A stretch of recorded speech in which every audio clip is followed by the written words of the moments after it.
میں آج جو واقعہ سنانے جا رہا ہوں وہ ہمارے خاندان کے ایک نہایت معزز اور قابل احترام بزرگ کے ساتھ پیش آیا۔ ان کے بقول یہ واقعہ 100% حقیقت پر مبنی ہے۔ آئیے انہی کی زبانی سنتے ہیں۔ میرا نام منظور حسین ہے۔ آج سے تقریباً نصف صدی پہلے جب میں 20 سال کا نوجوان تھا، تب میرے ساتھ حقیقت پر مبنی یہ خوفناک اور ہیبت ناک پراسرار واقعہ پیش آیا۔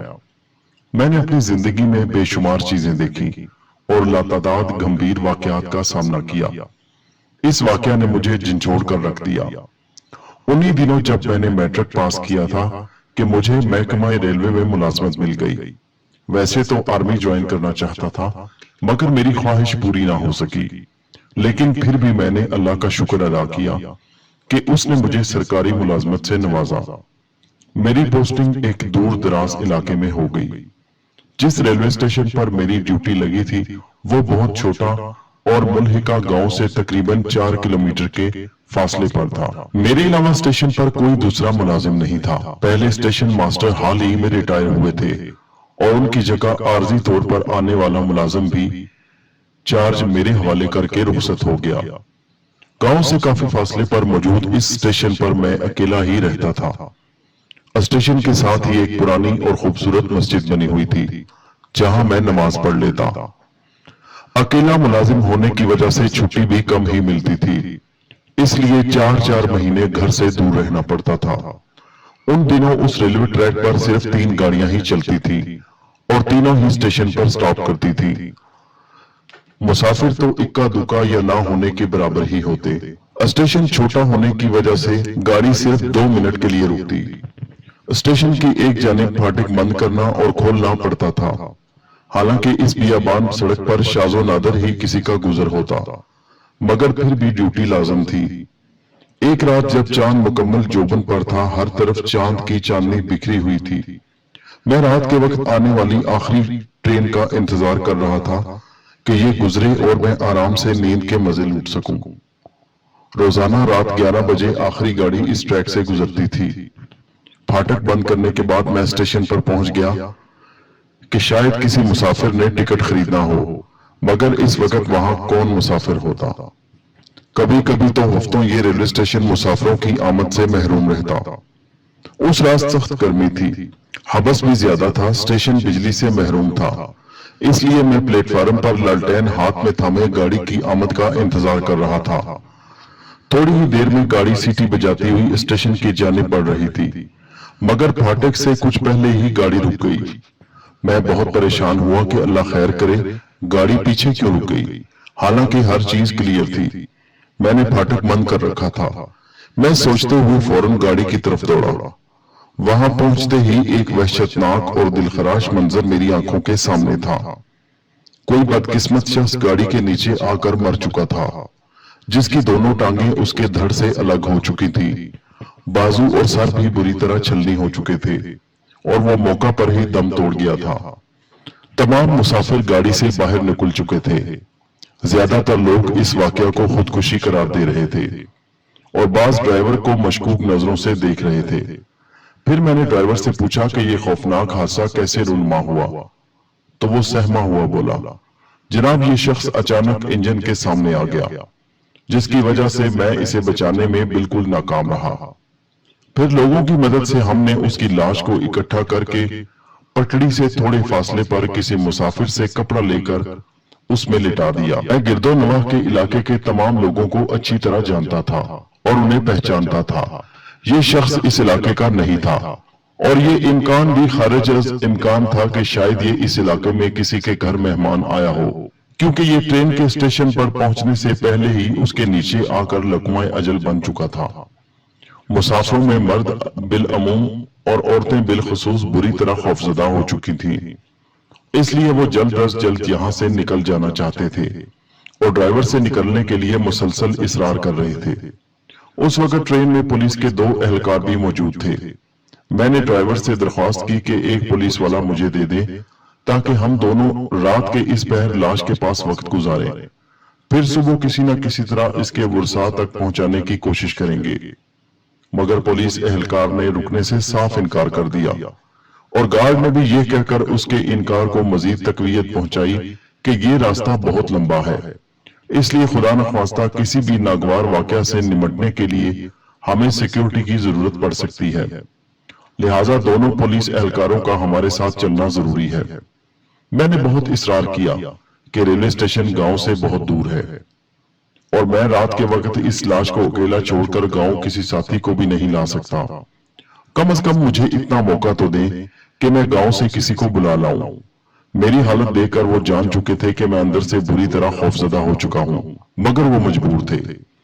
انہوں نے مجھ سے یہ فیصلہ کن مگر نرم لہجے سے کہا، محترم، یہ ریلوے اسٹیشن آپ کے زیر نگرانی ہے، اس لیے واقعہ کے بعد لاش کے بارے میں سوچنا آپ کا کام ہے اور اس کی ذمہ داری آپ پر عائد ہوتی ہے، لہٰذا جب تک اس کے وارث یہاں نہ پہنچ جائیں اس کا کیا کرنا ہے یہ آپ کا معاملہ ہے، کیونکہ یہ کیس آپ کے علاقے میں ہوا ہے۔ اور پھر چند لمحوں بعد ٹرین فراٹے بھرتی ہوئی وہاں سے روانہ ہو گئی۔ میں تن تنہا لالٹین ہاتھ میں پکڑے اس لاش کے قریب کھڑا تھا۔ میرے کندھے پر ایک سفید کپڑا موجود تھا۔ میں لالٹین ایک طرف رکھ کر کپڑا زمین پر بچھا کر بیٹھ گیا۔ میں دل ہی دل میں سوچ رہا تھا کہ اب اس لاش کا کیا کروں۔ ارد گرد جنگل بیابان تھا اور گاؤں وہاں سے کچھ فاصلے پر تھا۔ رات کا پہر تھا اور آمد و رفت بھی نہ ہونے کے برابر تھی۔ میں ڈرا سہما لاش کے قریب بیٹھا تھا۔ ٹھنڈی ٹھنڈی ہوائیں چل رہی تھی، چاند کی چاندنی میں ہر چیز واضح نظر آ رہی تھی۔ گرمی ویسے بہت تھی، قرب و جوار میں کوئی آبادی نہیں تھی اور اس ویرانے میں میرے اور لاش کے علاوہ کوئی نہیں تھا۔ جب بیٹھے بیٹھے تھک گیا تو میں لیٹ گیا، مگر ہر حال میں جاگنا تھا، کیونکہ میں نے بزرگوں سے سن رکھا تھا کہ اگر میت کے پاس بیٹھے سب لوگ سو جائیں تو میت کے مردہ جسم میں جنات وغیرہ داخل ہو جاتے ہیں۔ یہ سوچ کر میں بہت زیادہ ڈر چکا تھا۔ میرے دل کی دھڑکنیں تیز ہو رہی تھیں۔ کسی نے سچ ہی کہا ہے کہ نیند تو سولی پر بھی آ جاتی ہے۔ جاگنے کی بھرپور کوشش کے باوجود نہ جانے میں کب نیند کی وادی میں چلا گیا۔ تھوڑی دیر بعد مجھے ایسا محسوس ہوا جیسے کوئی جانور کسی چیز کو کھا رہا ہے۔ میں نے فوراً اٹھ کر لاش کی طرف دیکھا تو وہ بالکل صحیح حالت میں ویسی ہی پڑی تھی جیسی ہم نے رکھی تھی۔ میں نے اس کو وہم سمجھ کر ذہن سے جھٹک دیا، مگر میں اندر سے بہت خوفزدہ تھا، لہٰذا اس بار میں سختی سے جاگنے کی کوشش کرنے لگا۔ اس وقت ہوا بھی رک چکی تھی اور حبس بڑھنے لگا تھا۔ چاند کی روشنی میں لاش کا ایک ایک انگ واضح نظر آ رہا تھا، جسے دیکھ کر خوف کی ایک خطرناک لہر میرے پورے جسم سے گزر جاتی، مگر مرتا کیا نہ کرتا، رات گزارنی تھی۔ میں اسے دیکھ دیکھ کر اپنے آپ کو کوسنے لگا کہ کیوں میں نے اس اسٹیشن پر نوکری کی حامی بھری، جہاں میرے سوا کوئی اور ملازم بھی نہیں تھا۔ یہ بہت پرانی بات ہے، اس وقت پڑھے لکھے اور ملازمت پیشہ لوگ بھی کم ہی ہوتے۔ کچھ ہی دیر بعد مجھے واضح محسوس ہوا کہ جیسے لاش کو کوئی چھیڑ رہا ہو۔ میں نے لیٹے لیٹے ہی سوچا کہ شاید کوئی جانور لاش کو کھانے کی غرض سے چھیڑ رہا ہے، اور میں فوراً اٹھ بیٹھا، اور خلاف توقع وہاں کوئی جانور دور دور تک موجود نہیں تھا۔ البتہ لاش اپنی جگہ سے کافی حد تک سرک چکی تھی، جسے دیکھ کر میں تقریباً اچھل پڑا اور خوف سے میرا پورا جسم تھر تھر کانپنے لگا، کیونکہ لاش کے ٹکڑے کو ہم نے اکٹھا کر کے رکھا تھا، مگر اب اس کا دھڑ ٹانگوں سے کافی فاصلے پر پڑا ہوا تھا۔ یہ منظر دیکھ کر میرا دل ڈوبنے لگا اور خوف سے میرا برا حال ہونے لگا۔ لاش کے ارد گرد کسی جانور کے پاؤں نشانات بھی موجود نہیں تھے، جن سے یہ ثابت ہو سکتا کہ کسی جانور وغیرہ نے لاش کو اپنی جگہ سے ہٹا دیا ہو۔ میں ابھی یہ سوچ ہی رہا تھا کہ اچانک میں خوف سے کانپ اٹھا۔ لاش میں ہلکی سی جنبش پیدا ہوئی۔ میں حیران پریشان یہ نظارہ دیکھ رہا تھا کہ اس کا اوپر کا دھڑ ہلنے لگا، جسے دیکھتے ہی میری جان جیسے لبوں تک آ گئی اور میرا دل تیزی سے دھڑکنے لگا۔ میری سوچنے کی تمام صلاحیتیں منجمد ہو چکی تھی۔ لاش کا اوپر والا دھڑ اچانک اٹھ کر بیٹھ گیا۔ اف میرے خدایا، اس وقت میرا کیا حال ہوا ہوگا، یقیناً آپ سمجھ سکتے ہیں۔ ہونٹ خشک، دماغ معوف اور پورا جسم جیسے بے جان ہو چکا تھا۔ اس سے پہلے کہ کوئی اور ناگوار صورتحال سے میرا سامنا پڑتا، میں نے اٹھ کر فوراً اسٹیشن کے ساتھ موجود مسجد کی طرف بھاگنا شروع کر دیا۔ میں بار بار مڑ کر لاش کی جانب دیکھ رہا تھا۔ مسجد وہاں سے کافی دور تھی،